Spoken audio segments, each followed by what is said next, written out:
Ljubo doma, kdor ga ima. Povsod je lepo, a doma je najlepše. Boljša domača gruda, kot na tujem zlata ruda. Kdor po tujem hlepi, svoje izgubi. Dom je tam, kjer je srce. Bodi hvaležen za dom, ki ga imaš, in se zavedaj, da je v tem trenutku vse, kar imaš, vse, kar potrebuješ. Predsednik Škofijske Karitas Ljubljana, gospod Marko Čižman, vabiva vas, da nam tudi danes spregovorite.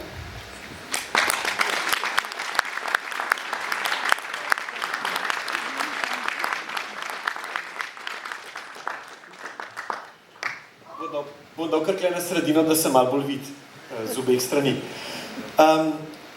Če bi vas vprašal, odkot si doma, bi rekel, z najlepšega kraja v Sloveniji in to so Ravte. A to drži? Absolutno. Pa ne samo zato, ker je kraj lep, ampak ker ste v njem tako, bom rekel, taki gajstni ljudje, ki ste pripravljeni marsikaj tudi sami premakniti, ne pa samo čakati, kdo vam bo kaj dal. In to dela kraj lep in zanimiv. Lejte, če gledamo recimo na vprašanje, ja, kje sem doma? Odgovor smo že rekli, ampak, ko gledamo kraj, v katerem živimo, se vedno lahko odločimo za dve stvari. Da gledamo na to, kar nas dela različne od drugih, ali pa, da gledamo, da se odločimo, da pogledamo na to, kaj nas združuje.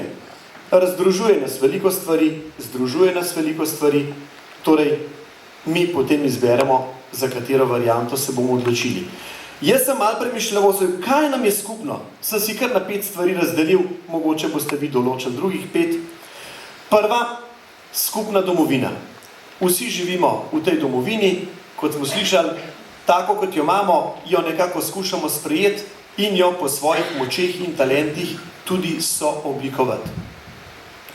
Druga stvar, ki nam je skupna, je delo. Otroci šola, to je pač vaše delo, upokojenci, delo na vrtu in še kje drugje, ampak delamo vsi, dokler lahko.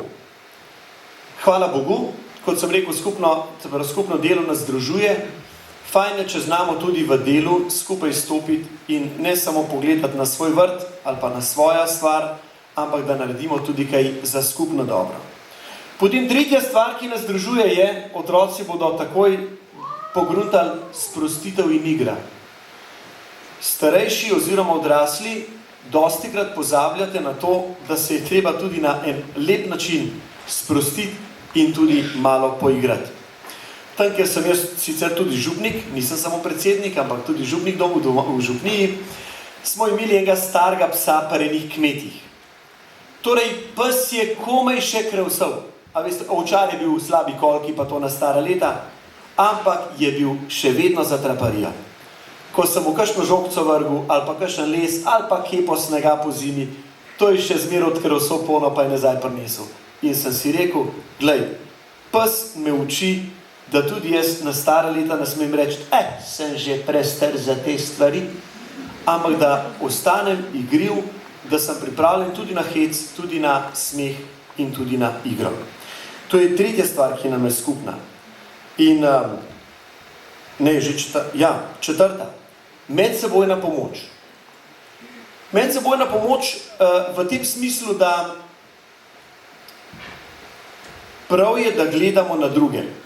A ne sploh, recimo, danes smo tako koncert Karitas, a ne nas bolj nekako usmirjajo, glejte tudi na druge, tudi drugim pomagajte. Ja, prav je, da gledamo na druge, ampak ne smemo pozabiti tudi nase ob tem in na svoje. Glejte, recimo tudi vi, a ne, delate za druge v firmah, ali pa tudi tisti, ki imate kmetijo, a ne, delate za družino, ampak prav je, da si kljub ob vsem temu znate vzeti čas tudi za tiste, za katere delate, torej svoje najbližje. Ženo, moža, otroke. Čas hitro teče, človek umre, otroci se odselijo in čas, bi rekel, ki smo ga zato imeli, nam je ušel. Ne dopustimo si tega. Torej, ko skrbimo za druge, ne pozabimo tudi na domače. In ko skrbimo za domače, ne pozabimo tudi na druge.